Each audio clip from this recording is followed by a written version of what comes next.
The other day on Twitter, I posed a question talking about how bored I was with YouTube.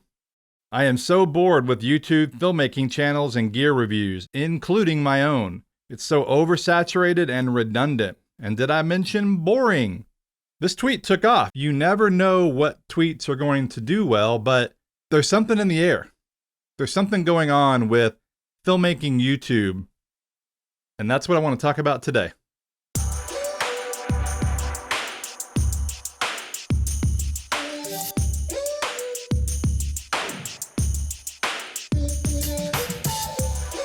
Hey guys, Blake Calhoun, and another episode of Almost Professional, the podcast about mobile filmmaking, DIY filmmaking, indie filmmaking, really all things filmmaking.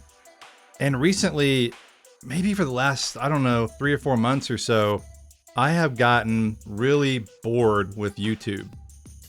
Not the people on YouTube, not the creators, so to speak, the filmmakers. It's just the content. And I hate to even use that word, but it is a word that's used, content. I try not to call my own stuff content. I call them videos or films or whatever. But yeah, just the way it's so oversaturated, everything about that tweet is true. And by the way, I had a lot of responses to that tweet. A lot. And almost unanimously, people agreed. There were a handful of people that disagreed, but the majority of people agreed, and that includes other YouTube filmmakers, other YouTube creators. My theory is twofold, maybe three. One is we've reached maybe peak filmmaking YouTube, meaning everything that we see now has been done before. There's really nothing new. It's the same thing. Wash, rinse, repeat. No matter what the review is. The second thing is along those same lines, and that is the format or the platform. Really more the format, I guess. The way people do, like if you're watching me on YouTube right now, sit in a studio set, talk to the camera, and then do B-roll of a product or whatever it may be. Now let me pause for 1 second. I am primarily talking about filmmaking YouTube, which, by the way, is a small portion of YouTube, of course. The entertainment channels, the vlog channels, if those even exist anymore, the myriad of sports-related channels, political channels, whatever they are, those are different. And they're doing their own thing. And I'm sure people that make those type videos get sick of their content, their videos, their format as well. But I'm specifically talking about filmmaking YouTube, whether that's mobile filmmaking, like what my main channel, The iPhonographers, concentrates on, or this channel is about filmmaking lifestyle, more or less, being a freelance filmmaker. I put my podcast on here and other various type videos around filmmaking. One of my more popular video series on this channel is about a studio shed I built. So that has a DIY aspect to it. I'm not a DIY home improvement guy. Obviously, I'm a filmmaker, but I incorporated that into this channel because I know a lot of people, especially during the pandemic, the main part of the pandemic, when I built that shed, were looking for ways to do something at home because we weren't working at our studios or offices anymore. And those were fun. Those were documentary style, and I like that. Okay, so now back to the third thing. The first one was the oversaturated, everyone's doing the same thing, kind of wash, rinse, repeat. And then the second thing is the format, just sitting here kind of talking to the camera, which I know is really the way YouTube works, but it's kind of boring, especially when you see the same thing over and over again. And the third thing, which is probably as equally important as the other two, and maybe really what is bugging me the most, and that is that there's very little difference today in the gear. Doesn't matter what we're talking about. All the gear is so good that it's almost become boring. It's a good problem to have. I've talked about that before on this podcast and on my YouTube channel, but gear is so good, whether it's Sony, which is what I'm shooting on right now, or Canon, or heck, even Nikon now makes good video. They've always made good stills cameras, but their video stuff is good. Of course, you got Blackmagic, you've got Red, you've got the big boy cameras from Arri and Sony and et cetera, et cetera. Those aren't really talked about on YouTube as much because they're not something you would buy, talking about the Alexa or even the big red cameras, but we mainly talk about prosumer, what I would call prosumer cameras, because that is what most people can afford. And that's what most people use today, quite honestly, along with their phones. And that's what I mainly talk about, mobile filmmaking and mobile video. And truth be told, the mobile video space, I'm biased of course, but I think it's objectively true, is much more interesting in the way things are developing than the mirrorless camera space. Because the mirrorless camera space, I mean, it's been great for 5 years, maybe more. It's been really good. You can't really complain about those. There's minor differences between different cameras, whether it's a full frame camera, whether it crops in, whether it shoots in 10-bit or 8-bit and those kind of things. But even that kind of stuff, when you really look at the final product, is minimal as it relates to quality. I shoot primarily on a Sony mirrorless, and it's just a little ZV-E10. I also have an A6400 8-bit video, and I couldn't care less about shooting 10-bit video or full frame video, especially on YouTube. But the overall point there is that everything is so good today that it gets kind of boring when I'm reviewing whatever I'm reviewing. There's very few products that I review that are bad. One, I don't really like doing negative stuff on my channels. I think there's a lot of people like that, although negative actually does sell or do well on YouTube. But all that is to say that I am super bored with YouTube, and I primarily think that revolves around gear. And that is why a lot of guys, and I said something at the beginning, like there's something in the air. A lot of the guys I follow on YouTube and on Twitter are starting to pivot, so to speak, and do other things on YouTube. Some of them are doing things not related to filmmaking, which I actually think is a pretty good idea. For instance, Peter McKinnon has his second channel, what is it called, Pirate Pete or something like that. I haven't watched it. I think it's a vlogging style channel or lifestyle channel. You got Patrick Tomaso. I like his stuff quite a bit. He's doing a secondary channel that's really, I would call it a variety channel. He's done computer videos, he's done watch videos, etc. That makes it tough on YouTube, but he's writing kind of this idea. I saw him tweet today. He's writing the idea of popular content or popular stuff that's out at the moment, which is a pretty good way to go, probably. He does essays now on his main YouTube channel. He used to do more gear reviews. So he does essays about movies that are out right now. He did one on Top Gun. His one that really took off recently was the one he did on Batman. Dave Mays, if you guys follow him, all these guys, by the way, are really good content creators, filmmakers.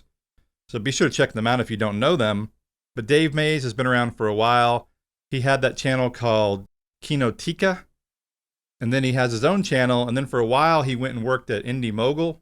But now he's doing his own thing again. And he's trying to redo, lack for a better word, the way he presents his videos, which is interesting. Instead of doing straightforward gear reviews, he's doing more, I don't know, almost reality type video mixed into a gear review. It's hard to really explain. He did a couple when he was at NAB where he got other filmmakers to watch video to see if they could tell the difference between a drone, that new DJI drone. The problem with those kind of videos, and I actually commented on one of his tweets about it, they're great and I really liked it and I love the new format. That video took him about 2 months to do. Not only because he shot it all over, he was in NAB, he was at studios, I think he's based out of Nashville.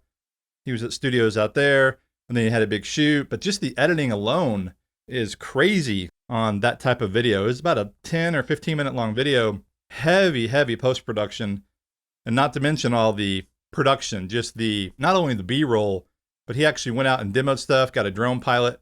Point I'm trying to make here is I like what he did, and that would be cool to continue on YouTube, but that's not really sustainable, especially because YouTube wants you to feed the monster.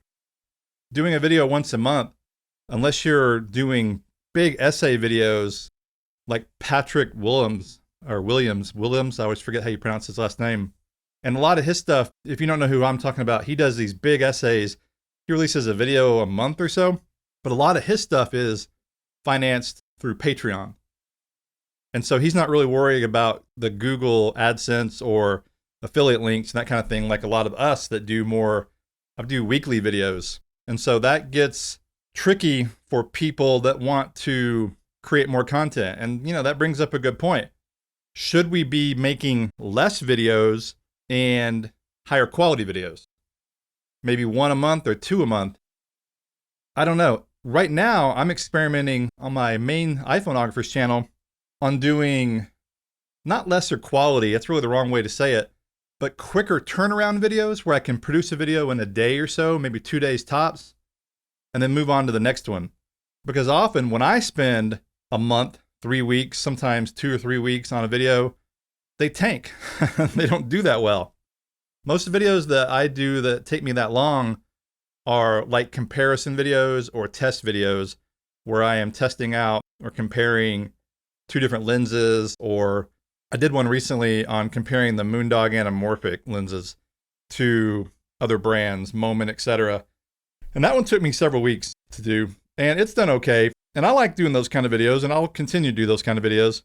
But the ones that take me the most time often don't do the best on my channel, and then the ones that I knock out in an afternoon can sometimes crank up tens of thousands of views. And ultimately, as someone who makes their living online with YouTube and various other filmmaking activities, the views actually do matter. The subscriber counts don't matter as much today. It's great to get subscribers. And by the way, if you're not subscribed to this YouTube channel or the podcast, please do that. But the subscriber counts don't seem to matter as much today. It's more about the algorithm and the views you get across the algorithm, across YouTube, on YouTube, or again, via podcast, etc. That is where you get the clicks, so to speak. And that's, by the way, not why I make videos. I didn't get into this to do ad clicks and sell crap. Not at all. But that is one way that we actually make this sustainable. Because of affiliate sales, we recommend products and then people click on that link and then we get a small percentage of the sale. I think it's like 4%. And so if you are reviewing cameras that cost $10,000, that can add up. Most of the stuff I look at is like $100 product. And so I get $4 when someone buys a gimbal. I'm not complaining. I'm just saying that's not a lot of money. And again, that's not why I would ever review a product, or I only look at products and recommend products that I would actually use and that I actually am interested in. And that's another thing, just to go off on a quick tangent. I'm not going to name any names here, but there are so many YouTube channels now that feel like infomercials to me. And I hate that. I don't mind doing a sponsored video. I've done some on my iPhoneographer's channel, as long as it is more organic and it's not just a straight up sales pitch. I won't do those. I really won't. Now, I will do ad reads here and there, very rarely. Again, only on products that I like and that I will use myself. But I don't like this whole infomercial feeling of some YouTube channels where you can just tell it's all about selling a product. They may be interested in the product, sure. They may like the product, but it's just over sales. And I just don't like that. I'm more of a product placement guy. I've even done that in some of my feature work, where someone pays you a fee to include their product or use it. And then from there, you organically promote it. And if other people are interested in it, that's great. But you're also using it and it helps you make your film or video. And then you can also help other people. That I like. Overt, in-your-face sales? No, I'm not into that at all. So I guess the question is, what do we do about it? I mentioned a few of the channels, Dave Mays, Peter McKinnon. There's a lot more, Patrick Tomaso. A lot more guys out there experimenting and trying things. I'm doing a little bit of it myself. For me, I think I want to pivot to doing more behind the scenes videos and less product reviews. I get into this trap sometimes because these companies want to send us products and I fall for it, especially again if I like it. And then I have to do these reviews, which again, I try to do in a more creative way instead of just sitting here talking about it and using B-roll. And I'll probably still do some of that, but again, in more of a documentary style way versus just a here it is, here's what's great about it, here's why you should buy it kind of way. But I'm also really trying to rack my brain on good ways to do what I call infotainment. More how-to stuff, more teaching stuff versus more salesy stuff, but also making it sustainable. And so we still have to sell stuff. We still have to get eyes on our videos and, AdSense, etc., affiliate links. I sell courses and I also sell LUTs. Speaking of that, I do have a new LUT pack, several new LUT packs, and I'll talk about those later for Filmic Pro Log V3 Plus. Worked hard on those, so if you do need some LUTs, and that's one way that content creators like myself, filmmakers, I have a website and I sell digital products to help offset my expenses, etc. So lots of ways that we can earn income, but also help other people at the same time. That's what I'm interested in. And I think that's what most people on YouTube and the filmmaking YouTube space are interested in. I mean, ultimately, we're storytellers, we're filmmakers, and that's what we would probably prefer to do all the time. But the irony is there, I just released a short film, and I've released several over the years on my channel, shooting on the 13 Pro Max and using Filmic Pro ProRes V3, Log V3 Plus, I should say, Log V3 Plus. But the funny part is, the short films I produce don't do nearly as well, don't perform nearly as well on the channel as the how-to content I produce. Now, granted, I get it. My channel is geared more towards educational content, but it's funny to me when we're actually using the tools we talk about, the techniques, and we produce something, those don't do as well as the, hey, here's the filter I use, here's the gimbal I use to make this short film. It's just kind of a funny dichotomy. That happens quite a bit, though. I've heard other guys talk about that. It's not unique to my channel. I think that's just maybe it's a human nature thing. You'd rather see how something is done than the actual something. Primarily, I'm talking about on YouTube and such. So ultimately, I'm not trying to be negative here. It's really just sort of this strange existential. Is that the right way? That may be too big of a phrase since we're just talking about YouTube videos here. But since a lot of us do make our living on YouTube, I think there is a lot of us trying to figure out how to make it work, but also how to satisfy our own needs as a filmmaker, because it's so freaking boring. And I don't like being bored. When you become bored, it turns into a job. I didn't get in this as a job. I could go edit car commercials and, corporate video as a job, which I do some, but I try to not do that anymore. I've done my fair share of that. Nothing wrong with that at all. Nothing wrong with that one bit. But it's just not stuff I'm interested in at this point in my career. I've been doing this 20 plus years. So what do you guys think? I guess that's the ultimate question. If you're on YouTube, drop a comment and let me know. If you're listening to this on Apple or Spotify, wherever, hit me up on Twitter. I'd be interested to know if you agree with me that YouTube has gotten boring for the reasons that I mentioned. Just to recap those real quickly. Oversaturation, sameness, the format kind of is boring, talking to the camera with B-roll. That's an overgeneralization, but that's what a lot of people do. And then, of course, that gear has gotten so good. And it has. Is that boring? It's boring to me. And I'm trying to figure it out here. I really am. If you've got any ideas, let me know.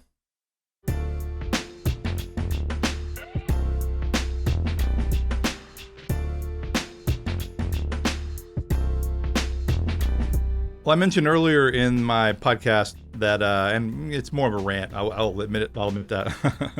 But I mentioned that I got some new LUT packs, and I just want to talk about those real quickly because I spent a lot of time on those. And my LUTs I've had since 2017. I have LUTs for the original Filmic Pro Log V1, the second generation Log V2, and the third generation Log V3. And this is kind of a tack on, that's the wrong way to say that. In addition to the third generation, because they call them Log V3 Plus. And so it's based on that Log V3 color profile, but now it works with ProRes. And so if you have a 13 Pro Max and you're shooting ProRes and specifically ProRes Log, definitely check out my LUTs on my website. I have 3 different packs, the everyday LUTs, cinematic LUTs, and vintage LUTs. And then I also offer a combo pack. That way you can get them all for one.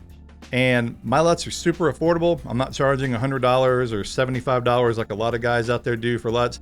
And the other thing is these are actually not repurposed from other cameras. These I built from the ground up using actual footage shot from my 13 Pro Max and ProRes Log. And so if you're interested, definitely check those out. I hope this episode didn't come off as me being too negative. I'm not trying to be negative because there are a lot of people on YouTube trying to make it work, and a lot of people make it work. They really do. I've done pretty well as far as keeping content going. I've done weekly videos now since 2018, so going on 5 years. But I'm kind of bored, guys. I'm kind of bored and just looking for ways to not burn out. I'm not burned out like a lot of guys talk about. I'm just bored. And I want to make it more interesting for not only you, the viewer, but me. So I'm working on that, and I'm hoping to have some answers soon. Well, that's it for today, guys. Thank you very much for listening. This has been another episode of Almost Professional. I'm your host, Blake Calhoun, and I look forward to talking to you in the next episode.